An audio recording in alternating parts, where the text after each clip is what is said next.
frigid deluge. Yesterday, the captain had rationed the ship's coals, leaving us without hot water.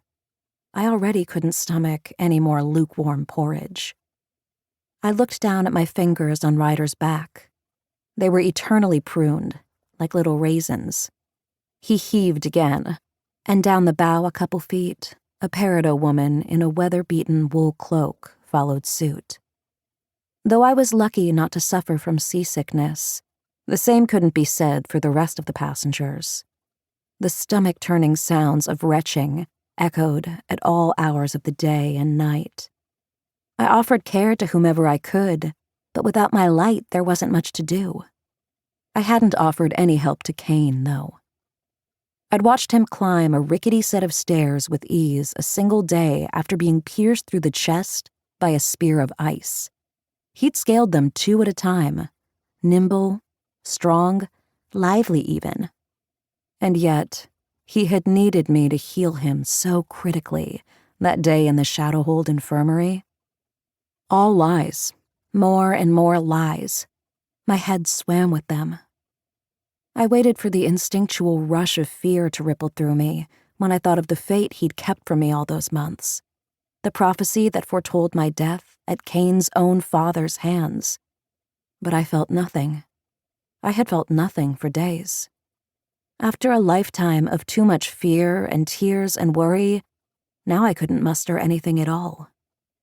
With one final dry heave, Ryder slumped down against the metal and sucked in a deep breath. "That has to be the last of it. There's nothing left in my stomach to vomit up." I frowned. A lovely mental image. His answering smile was weak. But in my mind, a memory was unfurling. One of a slow autumn evening, silent save for the sounds of wind rustling among the weeds outside my home. I'd been sick after eating something moldy. Powell's leave no scrap behind mentality at work, and my mother had rubbed my back in steady sweeps, calming me as I purged. I could have healed myself then, but chose not to.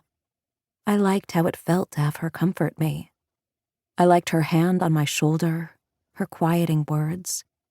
Lee had been born recently, and both Ryder and I missed being the sole objects of her affection. It was such a selfish, childish thing to do, to retch for an hour rather than heal my own illness, just to keep her by my side in the chilly evening air, away from her new baby, husband, and son. But it felt so good to be cared for. And now I fell asleep every night wondering who the woman even was. Had she found me on the road one day? Had someone forced her to raise me? And if so, where in the world were my real parents?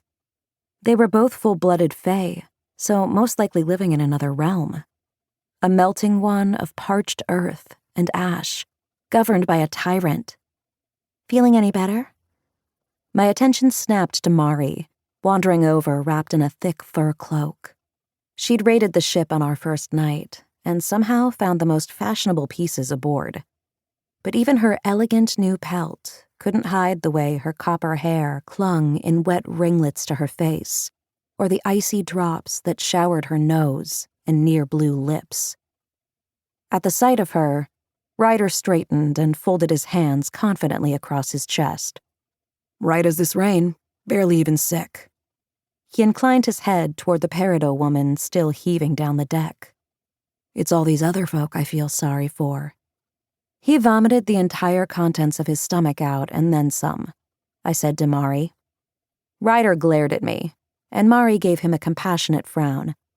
"Sorry to hear it. This storm is unrelenting." "Yeah, well..."